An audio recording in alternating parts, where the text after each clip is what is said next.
बिस्मिल्लाहिर्रहमानिर्रहीम। अस्सलाम वालेकुम स्टूडेंट। ऑनलाइन लेक्चर्स की नई वीडियो के साथ मैं हूं आपकी उस्ताद फौजिया नसीम। आज तारीख़ है 14 जुलाई, दिन है मंगल का। लेक्चर नंबर 9 जो हम पढ़ने जा रहे हैं सबक, उसका नाम है खुलूस और सबक का नंबर है 16। हमें आज के सबक के लिए हमें कारवाने उर्दू चाहिए होगी किताब, और दूसरी किताब हमें चाहिए होगी फ़िरोज़ुल लुग़त। आज का जो हमारा मौज़ूए सबक है उसका उन्वान है खुलूस। खुलूस असल में कहते किससे हैं? खुलूस असल में बच्चों वो प्यार, वो मोहब्बत, वो चाहत, वो हमदर्दी है जो आप दूसरों के लिए अपने दिल में महसूस करते हैं। वो भलाई है, वो अच्छाई है जो आप दूसरों के फ़ायदे के लिए करते हैं, या कोई ऐसा अमल जो आप करते हैं जिससे आप दूसरों को फ़ायदा पहुंचता है, तो वो आपका खुलूस होता है। वो हमदर्दी, वो प्यार खुलूस कहलाता है। ठीक है जी। सबक के ऊपर आप हमेशा की तरह पहले आप तारीख़ लिखेंगे, उसके बाद दिन लिखेंगे, और जमात का काम ज़रूर लिखिएगा। सबक पढ़ने से बेहतर हम लोग पहले जाएंगे मुश्किल अल्फाज की तरफ, जो राइटिंग बोर्ड पर मैंने लिख रखे हैं। हमेशा की तरह मैं हर लफ्ज़ को एक बार पढ़ूंगी और उसके पीछे आप दो बार अपने घरों में ज़रूर दोहराइएगा। इससे ये फ़ायदा होता है कि जब आप सबक को, अल्फाज को दोहरा लेते हैं तो वो आपकी ज़ुबान पे आ जाते हैं और आपको पढ़ने में आसानी हो जाती है। जी, पहला लफ्ज़ है पक्की, ज़रूरतमंद, नेक, बुज़ुर्ग। फसल, फेंक, खेत, कबूल, गुजारा, एहसानमंद, गांठें। इनमें कुछ अल्फाज ऐसे हैं जो आप रोज़मर्रा ज़िंदगी में बोलते भी हैं, पढ़ते भी हैं, और कुछ अल्फाज ऐसे हैं जो बिल्कुल नए हैं, जैसे गांठें हैं, एहसानमंद है, ज़रूरतमंद है, गुजारा। ये शायद आपको पढ़ने में थोड़ी सी मुश्किल हुई होगी, लेकिन जब आप इसको बार बार दोहराएंगे तो आपको पढ़ने में आसानी हो जाएगी। ठीक है बच्चों। अब आपने देखा होगा कि मैंने कुछ अल्फाज को सर्कल किया हुआ है। आपने इन अल्फाज के मानी जो है हमेशा की तरह कहाँ से ढूंढने हैं? अपनी उर्दू लुग़त से, फ़िरोज़ुल लुग़त से।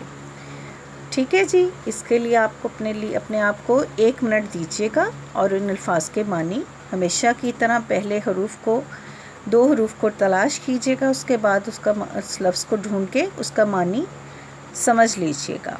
ठीक है जी। नेक, ज़िंदगी में नेक अमल करने वाले लोग हमेशा कामयाब रहते हैं। खेत में फसल उगी हुई है।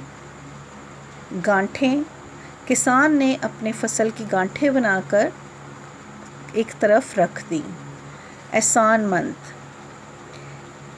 मैं आपका एहसानमंद हूँ कि आपने मेरी मुश्किल में मदद की। ये चंद जुमले हैं जो मैंने आपको पढ़कर सुनाए, जिससे आपको इन अल्फाज को जुमलों में इस्तेमाल करने में आसानी महसूस हुई होगी। अब हम आज के सबक की तरफ जाते हैं। खुलूस। बहुत पुरानी बात है। एक नेक बुज़ुर्ग एक गांव से गुज़र रहे थे।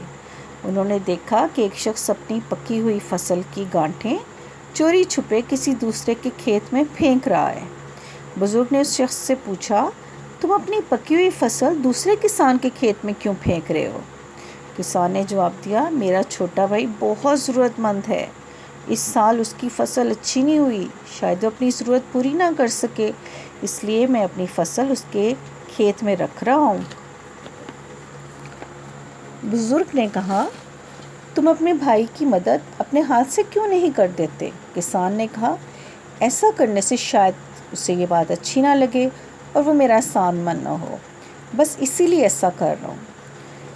बच्चों, आपने देखा कि इस वक्त जहाँ तक हमने सबक पढ़ा उसमें एक चीज़ हमें महसूस हुई कि एक भाई है जो दूसरे भाई की ज़रूरत तो महसूस कर रहा है और उसकी मदद भी कर रहा है, लेकिन वो उसको जता नहीं रहा, उसको बता के नहीं मदद कर रहा।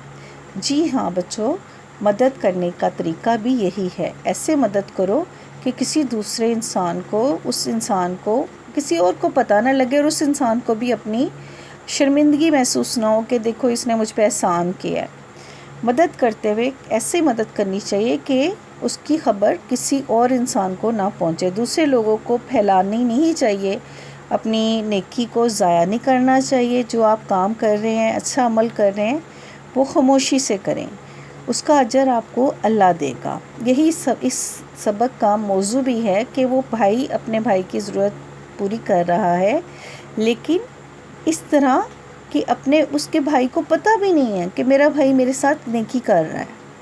ٹھیک ہے جی، اب ہم آج کا کام کی طرف جاتے ہیں۔ جو ڈائری آپ کی ہے وہ صفحہ نمبر 118 سوال نمبر 6 آپ نے کتاب پر ہی کرنا ہے۔ اب ہم صفحہ نمبر 118 پہ جاتے ہیں پہلے۔ جی بچوں، یہ خالی جگہ پر ہے، ٹھیک ہے۔ نیچے دیے ہوئے جملوں کی خالی جگہ قوسین میں دیے ہوئے درست الفاظ منتخب کر کے پر کیجیے۔ ابھی آپ نے دیکھا ہوگا اس میں سامنے لکھا ہوا ہے کرا اور کیا۔ یہ وہ الفاظ ہیں جو ہم روزمرہ زندگی میں غلط بھی بولتے ہیں، یعنی ہم نے یہاں پہ صحیح لفظ لکھنا ہے۔ میں نے اسکول سے آ کر اپنا کام کیا، پھر امتحان کی تیاری کی یا کری؟ کی۔ میں پھر امتحان کی تیاری کی۔ میں اتوار کو اپنی نانی کے ہاں جاؤں گا۔ یہ کام تمہارا کیا ہوا ہے۔ مجھے آج کل بہت محنت کرنا پڑ رہی ہے۔ میں اپنی پڑھائی پر بہت توجہ دیتی ہوں۔ میں نے فیصلہ کیا ہے کہ اب کبھی جھوٹ نہیں بولوں گا۔ تم اس بات کی وجہ سے کیوں پریشان ہو؟ دادی جان کہانیاں سناتی ہیں، ہم مزے کے کھیل کھیلتے ہیں۔ اچھا بچوں، آج کا لیکچر یہیں ختم ہوتا ہے۔ مجھے اجازت دیجیے، اگلے لیکچر تک اللہ حافظ۔